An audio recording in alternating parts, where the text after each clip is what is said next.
दास की रची रामचरितमानस पर स्वामी मर्ज ने कई खास बातें कही। उन्होंने शूद्र भाषा के प्रयोग पर भी खास बातें कही और विप्र भाषा पर भी बातें उन्होंने कही। उनका यह भी कहना है कि ऐसे रामायण को बंद कर दिया जाए और ऐसे अपशब्द उन्होंने तुलसीदास की इस रची रामायण पर कही।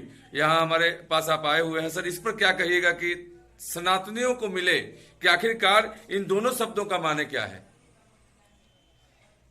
मैं न्यूज बिहार के माध्यम से स्वामी मर्ज साहब को संदेश पहुंचाना चाहता हूं कि आप निश्चित रूप से अध्ययन करें। आप जब अध्ययन करेंगे तब आपको पता चलेगा।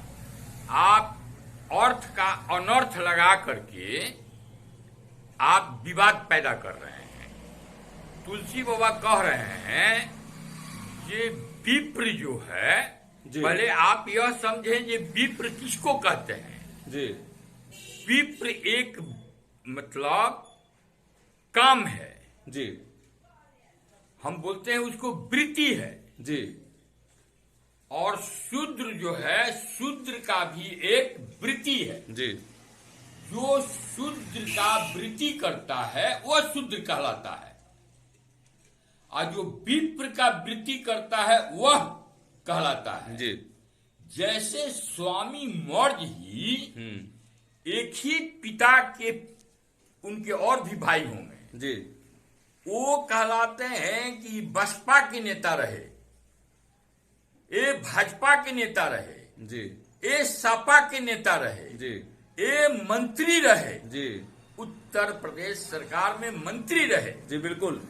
तो जिस तरह से मौर्य जो हैं अपने कर्म के द्वारा जाने जाते हैं, उसी तरह से एक ही परिवार में एक व्यक्ति जो है सुपर का काम करता है बिल्कुल और उसी परिवार का एक आदमी जो है डॉक्टर का काम करता है बिल्कुल। तो जो काम जो करता है उसको यह मतलब उसको संज्ञा मिलती है बिल्कुल बिल्कुल। इसलिए पहले मर्ज जी समझें। एक बात और मर्ज जी को मैं समझाना चाहता हूं बिल्कुल कि रामचरितमानस जो है जी वह सनातन का धर्म ग्रंथ जो मान रहे हैं उसको माना गया है जी। सनातन का मुख्य धर्म ग्रंथ जो है सो वेद है जी।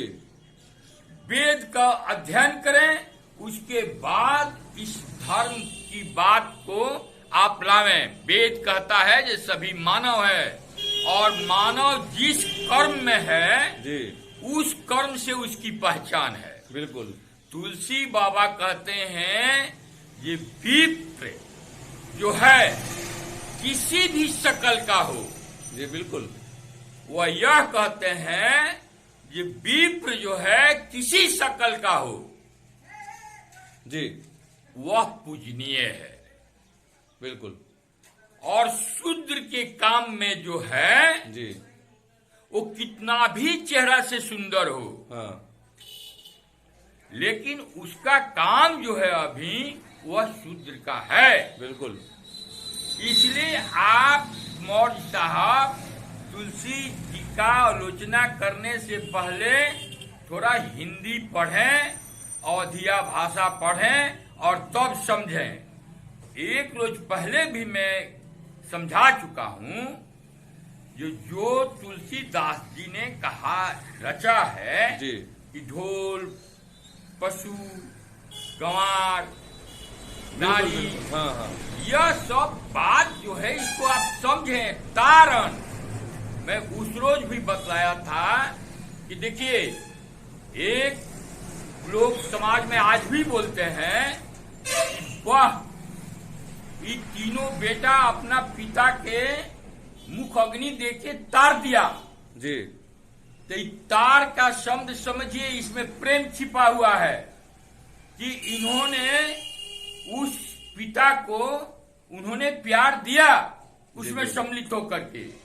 ठीक उसी प्रकार से आप जब किसी गांव में देखते होंगे तो आज भी कहा जाता है कि अरे भाई छत जो बन रहा है उसका तारन देख लेना कि किस साइड से है। बिल्कुल। तारन का अर्थ होता है ढलाव, प्यार, जो कुछ भी गिरे तो ढल जाए। और तारना, यह जो है प्रेम जो है, आप नारी को या ढोल को या पशु को या शूद्र को, जिसको भी आप अगर सहलाएंगे, पुचकारेंगे, चुचकारेंगे, आप उसको प्रेम देंगे तो बदले में आपको प्रेम मिलेगा।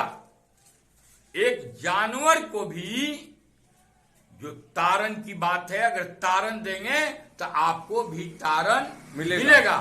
इसलिए तुलसीदास जी बहुत कवि सम्राट थे, महानायक थे, और उनके वजह से सनातन धर्म की रक्षा हुई। उनका तो कहना है कि ऐसे ऐसे ग्रंथों को बंद कर दिया जाए। उनका कहना है कि तुलसीदास जो बोले हैं ऐसे ग्रंथों पर रोक लगा दी जाए। उनका तो बहुत सारा बातें कहना है, इस पे क्या कहिएगा? उनको यह समझ में नहीं आ रहा है कि सनातन जो है वो वेद व्यास को भी ब्राह्मण मानता है जी, वाल्मीकि को भी ब्राह्मण मानता है। इसलिए मैं समझाना चाहता हूं कि कर्म की पूजा होती है। बिल्कुल। एक परिवार में आज के दिन में एक शिक्षक हैं, एक डॉक्टर हैं, एक इंजीनियर हैं।